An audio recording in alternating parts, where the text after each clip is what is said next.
O Partido Popular lidera o escrutinio arestora das eleccións autonómicas de Andalucía. Os colexios recontan votos dende hai unha hora nesta comunidade.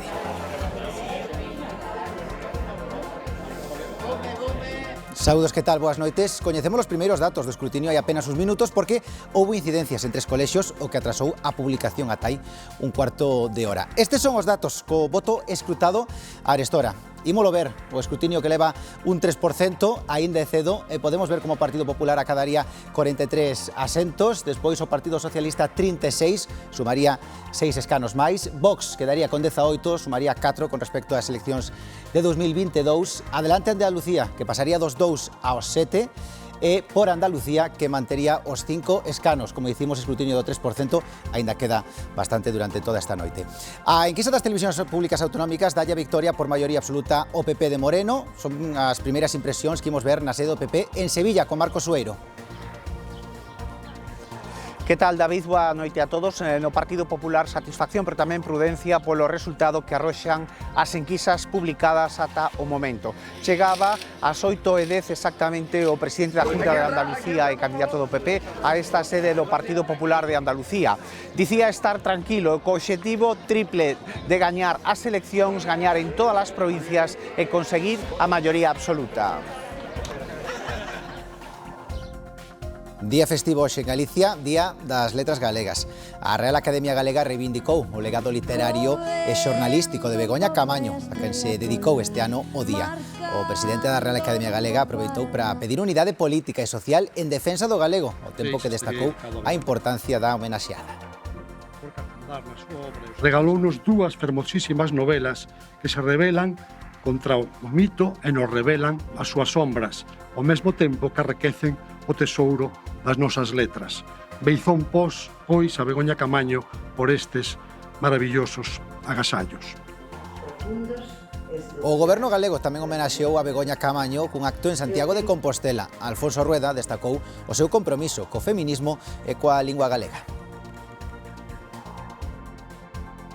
Garantir esas 1000 primaveiras máis para a lingua galega, como desexaba Cunqueiro.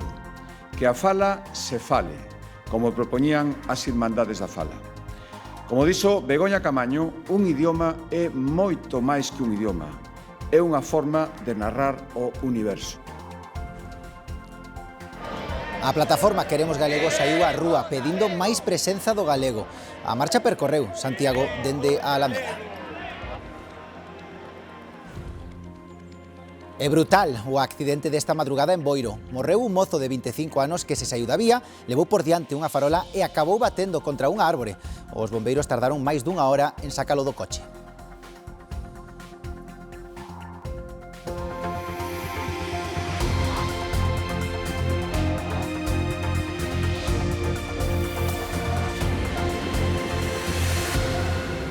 Comezamos e ímonos cara a Andalucía porque temos xa os primeiros votos escrutados a arestora. Vexamos cales son as porcentaxes e os resultados. Con este porcentaxe escrutado que xa supera o 4%, vemos como o Partido Popular tería 45 escanos, unha baixada importante de 13 asentos con respecto a 2022, aínda é cedo, é moi pouco porcentaxe escrutado. O Partido Socialista que acadaría os 35, son 5 máis que nas anteriores eleccións. Vox que subiría en 4 asentos con 18 escanos. Adelante Andalucía, que sobre todo tería maior subida, pasaría de 2 a 7. E, por último, por Andalucía, que baixaría un escano, en este escrutinio agora mesmo pasaría dos 5 que tiña nas eleccións de 2022 a ter 4 asentos no hemiciclo andaluz. Escrutinio do 4,43%, aínda queda bastante. E como dicimos, con este porcentaxe escrutado, imos ata a sede do que se perfila como vencedor dos comicios. A clave está, Marcos, en se Moreno conseguirá manter a maioría absoluta que lle permite gobernar en solitario. Ese é o obxectivo, David, do Partido Popular de Andalucía e de Juanma Moreno, que xa está, por certo, na sede do Partido Popular de Andalucía, aquí en Sevilla, no centro da cidade. Está detrás de min esa sede que ven engalanada con bandeirolas. El está no seu despacho, rodeado dos seus colaboradores. Había moitos simpatizantes e militantes tamén apoderados para recibilo cando chegaba a esta sede pasadas as 8:10 da tarde. Dúas cuestións. O presidente da Xunta de Andalucía valoraba os sondeos publicados publicados na nosa televisión, entre outras, feito pola Forta, no que lle outorga esa maioría absoluta ao Partido Popular. Juanma Moreno dicía estar tranquilo e confiado sobre todo nos andaluces e na súa decisión de mobilizarse destas eleccións, e tiña tres obxectivos concretos: gañar as eleccións, gañar en todas as provincias, son 8 circunscripcións, e un terceiro é conseguir a maioría absoluta. É prudente, dicía, estar tranquilo e ao mesmo tempo conservar esa prudencia necesaria porque, como acabamos de ver, David, o escrutinio acaba de comezar en todas as provincias e moi precipitado dar unha valoración oficial a estas alturas. O presidente da Junta de Andalucía dirixirase aos militantes e simpatizantes pasadas as 11 da noite. De momento, impresións, boas sensacións, pero, en definitiva, prudencia na sede do Partido Popular aquí en Sevilla. A enquisa de Sigma 2 para as televisións autonómicas dalle a Juanma Moreno resultados moi similares aos do 2022 e, por tanto, con entre 56 e 59 diputados repetiría a maioría absoluta. Moreno, no momento de depositar o voto, mostraba a súa confianza. Bueno, yo llego con muy buenas sensaciones. Tengo que decir que he recibido mucho cariño, ¿no?, a lo largo y ancho de toda la geografía andaluza y especialmente en los últimos días, ¿no? Mucho cariño, no he tenido ningún incidente prácticamente destacable. María Jesús Montero confiaba en lograr a movilización dos votantes socialistas. Pues habrá que esperar a que se cierren los colegios electorales y a verlo en esta tarde, pero yo espero que sí. Co resultado da enquisa de Sigma 2 parece que non o conseguiu o PSOE, coa candidata de Sánchez quedaría por debaixo dos 30 diputados, o peor resultado da historia en Andalucía. Vox sería a terceira forza. En definitiva, un mensaje de sentido común y un mensaje de que tengamos por fin el gobierno que nos merecemos. Poderían repetir os 14 escanos do 2022, pero si Moreno Bonilla consigue a maioría absoluta, a formación de Abascal quedaría nunha posición irrelevante cando optaba a ser chave. A esquerda do PSOE por Andalucía, a coalición de Sumar, Esquerda Unida e Podemos, liderada por Maillo, tamén con entre 5 e 6 escanos, estaría na mesma situación que hai 4 anos. Y que esa querencia sea de una propuesta de cambio, de ilusión, de esperanza por Andalucía. Adelante Andalucía, a formación da ex de Podemos Teresa Rodríguez, que co seu candidato José Ignacio García buscaba forma Andalucía, que quere unha Andalucía mellor. E logra mellorar o seu resultado na enquisa de Sigma 2 para as televisións autonómicas, dobra o das anteriores eleccións, pasa de 2 a 4 ou 5 diputados. Nestas eleccións tivemos que agardar polos resultados porque atrasáronse máis de 40 minutos porque houve problemas en 3 colexios electorais. Este é o que pechará máis tarde o Azahara de Sevilla. Así acordou a Xunta Electoral. Fixo ás 8:20, todo por mor da constitución da mesa, que foi ás 9:43 da mañá. Tamén se prolongou a votación noutros 2 colexios, nun en Cádiz e noutro en Málaga. Estes, iso sí, pecharon un chisco antes ás 8:15. Cambiamos de asunto, imos cara a Galicia, hoxe unha xornada especial na comunidade, o Día das Letras Galegas. Moitas vilas celebraron o día con moitísimas actividades. En Santiago coinciden cas festas da Ascensión, que rematan por todo o alto na Praza da Quintana. Ali está Demetrio Morenza.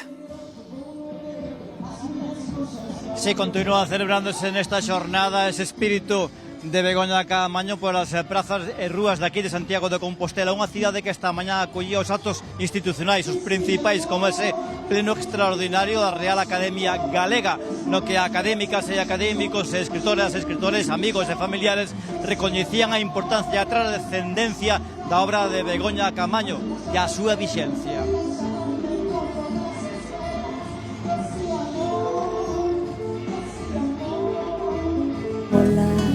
A voz e a música da mugardesa Sofía Espiñeira comezou o pleno extraordinario co que a Real Academia Galega celebra o Día das Nosas Letras.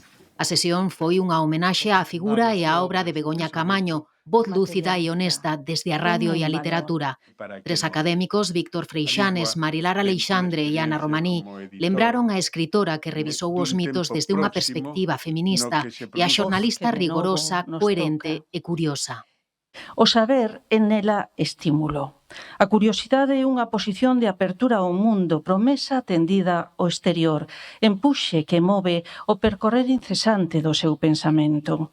Un coñecemento situado que se traduce nunha exposición constante á dúbida. Begoña Caamaño apropiase dos mitos gregos e artúricos e vai zurcindo nos lugares en branco, na terra rachada da que desapareceran as mulleres, as súas voces, as súas historias.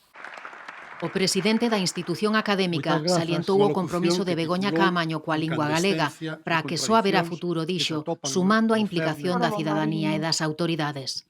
A implicación das xentes non abonda para tornar o declive do noso idioma. A súa normalización alenta no compromiso cidadán, pero para atinxir un pulo decisivo require un imprescindible impulso político. A Real Academia Galega seguirá celebrando a figura e a obra de Begoña Caamaño. O próximo outono Vigo acollerá o simposio dedicado á autora de Circe ou O pracer azul e de Morgana en Esmelle. O Goberno galego tamén homenaxeou a Begoña Caamaño cun acto en Santiago de Compostela. Todos destacaron a súa pluma comprometida co feminismo e coa lingua galega. Na homenaxe en Santiago, o presidente da Real Academia Galega destacou o esforzo de Begoña Caamaño por conseguir unha sociedade máis xusta e igualitaria. A súa intención foi, sobre todo, facer un chamamento ás mulleres, un chamamento en clave feminista, pero nós tamén entendemos que esta obra e esta figura interpela a mocidade galega. Interpela a mocidade galega para que se achegue as letras galegas, para que se achegue a lingua galega. A irmá de Begoña Caamaño empregou unhas verbas da xornalista e escritora para definir a súa figura. As miñas protagonistas non poderían ser mulleres sumisas ou resignadas. As relacións que eu defendo non poderían ser convencionais nen seguir o modelo patriarcal. Do mesmo xeito, non podería escribir noutro idioma que non fose o meu. Alfonso Rueda puxo en valor o seu carácter feminista e a defensa que Caamaño facía do galego. Rueda pediu evitar a confrontación para garantir o futuro da lingua. Esas 1000 primaveiras máis para a lingua galega, como desexaba Cunqueiro, que a fala se fale, como propoñían as Irmandades da Fala. Como dixo Begoña Caamaño, un idioma é moito máis que un idioma. É unha forma de narrar o universo. E ofreceu diálogo e mantendida para acadar un gran pacto pola lingua. Para blindar a nosa fala como un asunto do país, como que é, e para acordar ese pacto pola lingua que ten que ser realista e consensuado. A cantante Uxía, amiga da homenaxeada, puxo a música ao acto.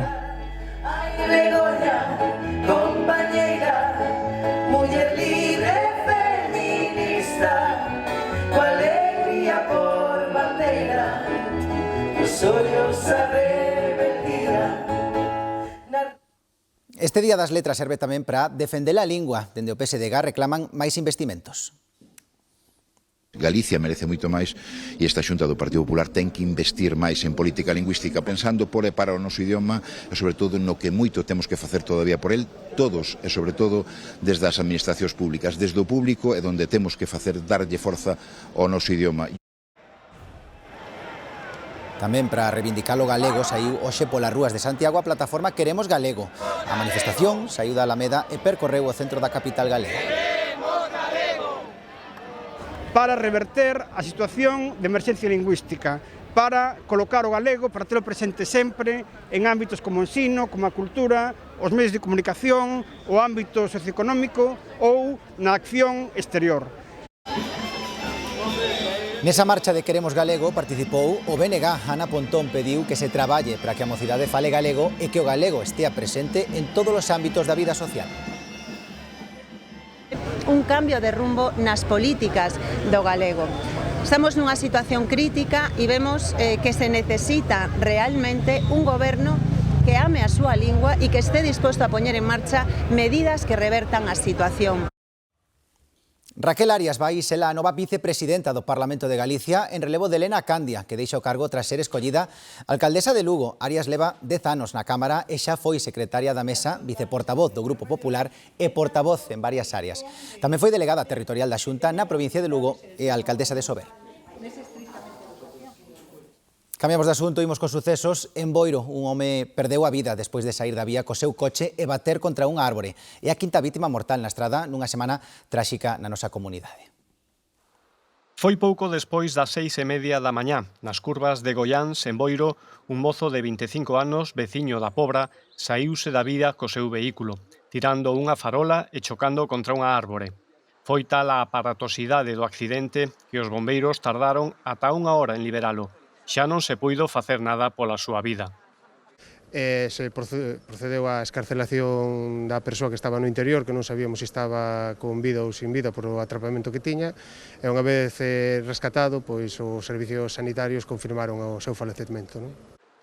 A vítima era o condutor e único ocupante do vehículo. Circulaba en sentido a Pobra do Caramiñal. Impresiona moitísimo, pero é que entre a curva que a carretera como está e todo, iba a acabar pasando algo así antes ou despois. Al parecer cogió la curva, no se sabe si venía muy rápido o qué, y se empotró contra el árbol. Sí, realmente es una pena grande. O particular que deu o aviso do accidente explicou que no interior do vehículo había un home que asemellaba estar ferido de gravidade, que o coche chocou contra unha árbore nun terraplén e que ao mesmo tempo o suxeitaba para non caer ao río. É moi triste. Eu que lle chego unha noticia así dun fillo, dun neto, Bueno, é moito, pero é o que hai. Hai tantos accidentes e morre tanta xente xoven que é moito. No dispositivo participaron os bombeiros dos parques de Boiro e Ribeira, a Policía Local boirense, a Garda Civil e o 061. E 7 ciclistas de idades comprendidas entre os 25 e os 50 anos quedaron feridos tras seren alcanzados por un coche no municipio madrileño de Brunete. O máis grave, con traumatismo cranioencefálico, trasladaron ao hospital nun helicóptero. E 8 persoas resultaron feridas esta tarde nun aparatoso accidente de tráfico en Madrid. No sinistro víronse implicados 3 vehículos, un turismo, un vehículo de transporte privado e unha patrulla da Policía Nacional. Os servizos de emerxencia tiveron que excarcerar a condutora do turismo, que resultou ferida de gravidade. Ben, temos que volver a falar da problemática que sofren os veciños do ensanche Compostelán. A Asociación Raigame leva meses barallando distintas opcións para facerlle fronte aos roubos e aos narcopisos. Andrea Otero.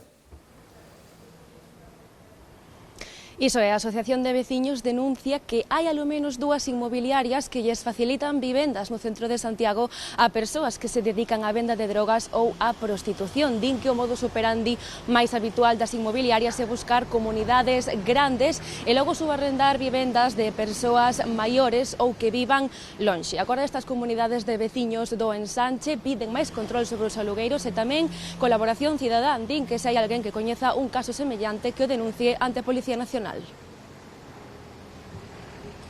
Os problemas de convivencia que supón a presenza de vivendas onde se trafica con drogas ou se exerce a prostitución constitúe unha das preocupacións máis denunciadas pola Asociación Veciñal Raigame en Santiago de Compostela.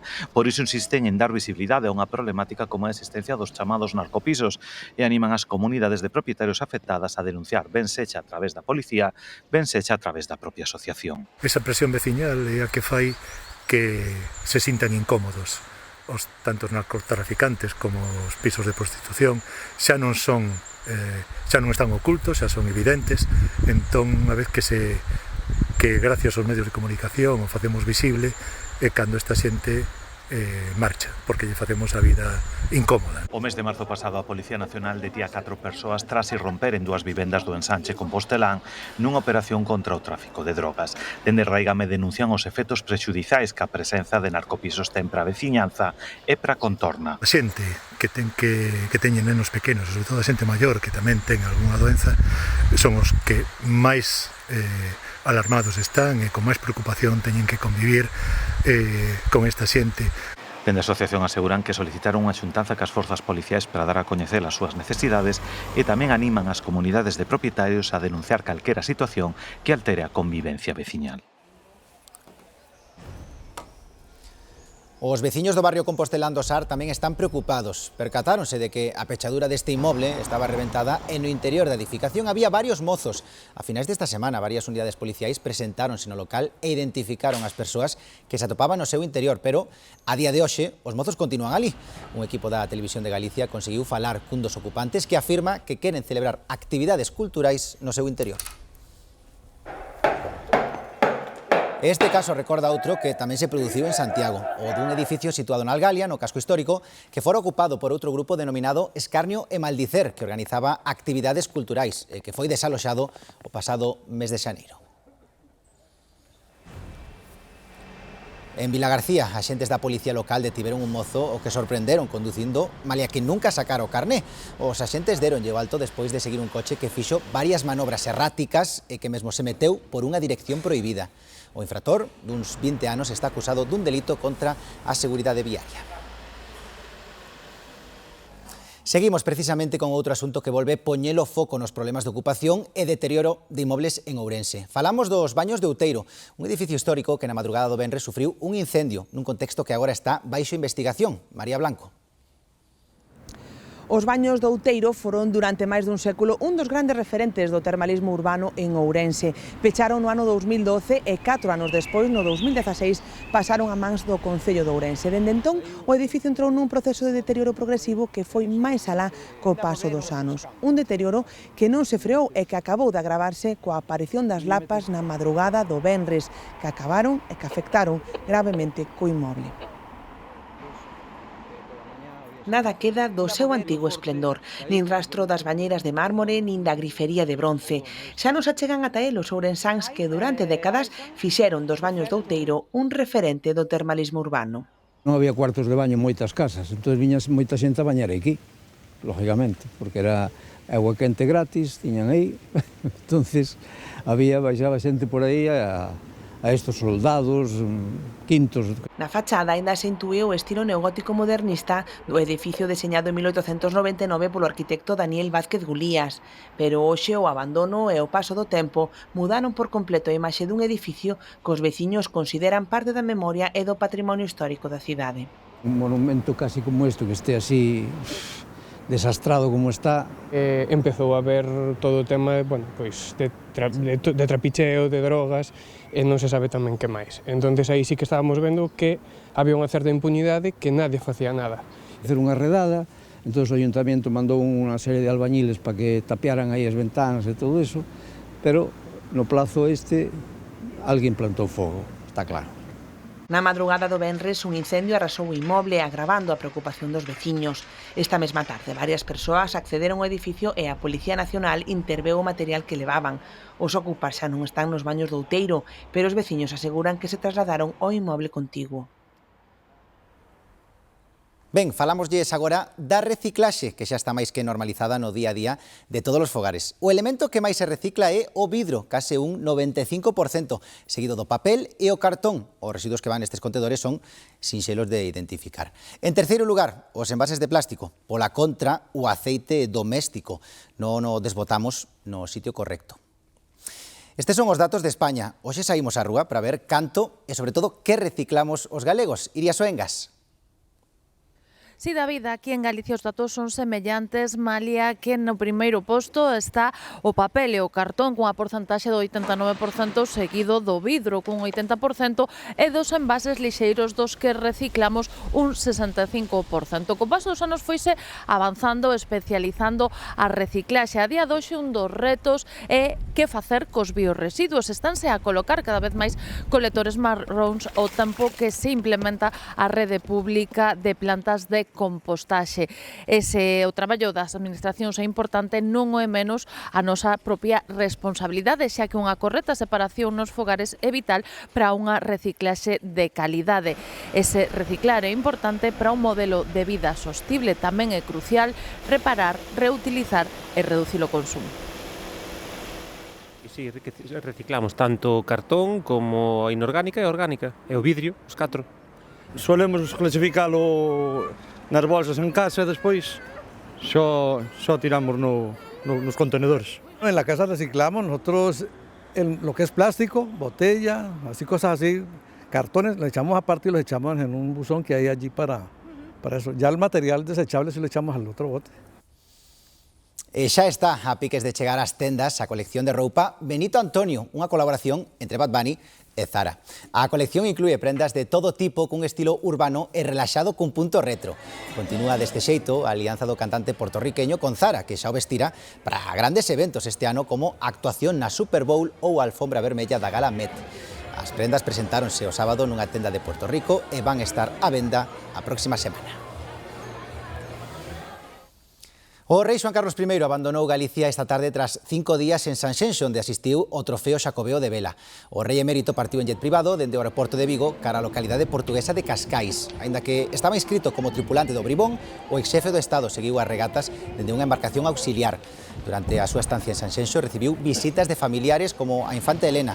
Esta foi a súa segunda visita a Galicia no que vai deste 2026. A Praza do Calvario de Vigo acolleu o Mercado da Arte, con máis de 80 postos onde os tendeiros poñen en valor a relación directa e persoal cos seus clientes, emulando o comercio dos barrios cada vez máis infrecuente.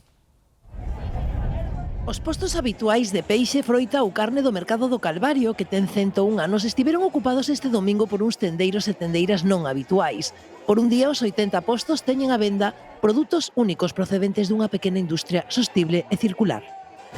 Bueno, o mercado é moi idóneo porque está nun barrio de moita solera, de Vigo, é un sitio onde se sigue facendo vida de barrio e este evento está moi aceptado polas súas xentes e despois o edificio e todo o que conleva o que é un mercado tradicional, pois son cousas que desde Noto el Pescado está vendido, pois queremos fomentar e manter. Aquí os clientes e os artistas, os costureiros, os artesáns establecen unha relación próxima e directa co seu cliente como era antes nos pequenos barrios como este do Calvario e como as promotoras do evento queren que volva a ser. Y la originalidad que no se encuentra en cualquier sitio, el producto fabricado a mano, que ya é difícil de encontrar, que sempre llevamos todo igual e apoyar sobre todo a un amigo. Non é o mismo comprar algo que ven feito de China ou de calquer lado que tratar coa xente que o fai a man. Tú sabes que é un traballo feito a man, que leva o seu tempo, o seu traballo. E facendo panties e calcetins e agora estão personalizando roupa. E a verdade é que está sendo un traballo moi interesante porque son pezas únicas para mulleres especiais que les gusten as cousas diferentes. A diferencia de lo que ofrece la industria, nosotros ofrecemos ese diálogo, ese conocer qué hay detrás de cada pieza, de cada persona que está trabajando el producto también. Moi grata a resposta da xente porque, bueno, moita xente pois, que pregunta, que quere saber a asociación un pouco que facemos, cousas que tivemos pola mañá voaron, o sea, as cousas, entonces, pois, moi ben, funciona moi ben, a xente moi comprometida, moi ben. Esta edición, a organización invitou a Asociación de Gaza ao Mundo e todo o que se vendeu neste posto irá destinado a 35 familias palestinas de Gaza. Ben, esta sobremesa seguro que lles gusta a todos porque as tortas de queixo están tan de moda que xa teñen festival propio, o Cheesecake Fest, adozou a fin de semana da Coruña con sabores inimaginables, tome nota. Nesta gran festa consagrada á torta de queixo triunfou un sabor que aos menos novos nos devolve á infancia. Notábamos que había esa certa melancolía, non? Dese bizcocho tan entrañable que dende os nosos pais, os nosos avós e mesmo nós, pois o levamos probando durante toda a nosa vida. A torta de Pantera Rosa sorprendeu no Cheesecake Fest, unha cita saborosa onde o difícil era decidirse por unha única proposta. Creo que incluso xente que non lle gusta o queixo, a tarta de queixo sigue sendo un postre que triunfa, e sobre todo con esa variedade que hai. Teñen texturas diferentes, sabores diferentes, maneiras de presentar diferentes, ao final é un mundo moi amplio. Tan amplo que lambóns como a Santiago perderon a conta no medio da cata. Me dejas contar un momentito? Sí. Non faltaron as máis tradicionais, aínda que case todos buscaban experiencias novas. La de pistacho, la de filipinos y la de oreo. Cando ves un sitio así, apetece buscar tamén un sabor diferente, probar cousas novas. En pequenas caixas, como se fosen unha xoia, a paixón polas tartas de queixo consolidas en Galicia. Que boa pinta ten todo. Continuamos de troula, porque os oficios artesanais, a gastronomía tradicional e moita música popular deronse cita hoxe como cada día das letras galegas en Vilanova dos Infantes, nunha nova edición da Festa Raigame. O silencio habitual de Vilanova dos Infantes rómpese cada 17 de maio, cando a vila se transforma nun museo vivo ao aire libre. Nesta edición, a Romaría pon o foco nos 150 anos do tío Marcos da Portela, o primeiro xornal íntegramente escrito en galego. Dedicámoslle unha pequena exposición ao Lamas Carvajal, ao tío Marcos, aos seus primeiros xornais que se editaron en galego no século XIX. Outra das novidades son as visitas guiadas para afondar na historia etnográfica da Romaría e na tradición canteira da aldea. Aproveitamento da antigua muralla nas construcións que se foron facendo despois. Hubo algún momento en que a muralla quedou inservible, perdeu utilidade e os veciños foron aproveitando a muralla para facer construcións adosadas e incluso outro tipo de construcións que aproveitaban ao abeiro desa muralla. Roma Santa, o home lobo galego, tampouco quixo perderse a cita, e onde haxa boas palabras dunha nai, pouca fame pasa o demo. Eses dos xuntos nada, de nada, el ten moi boa relación cos animais, vai ao bosque, xoga cos cans, cos lobos e todo iso, pero nada, todo mentira.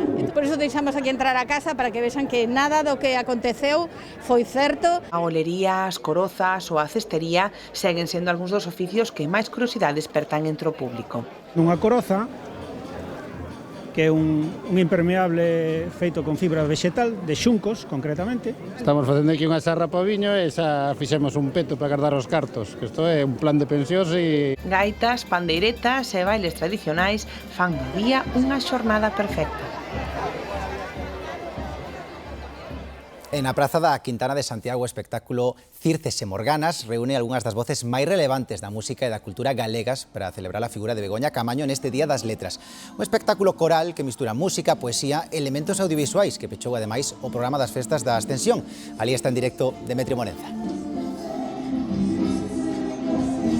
Circes e Morganas celebrando a Begoña Camaño, ese espectáculo que se está a desenvolver nesta praza da Quintana completamente impregnada dese espírito, o de Begoña Camaño, pero todos cunha idea moi clara, celebrar o Día das Letras Galegas. Esa é a idea principal dunha xornada hoxe festiva na nosa comunidade.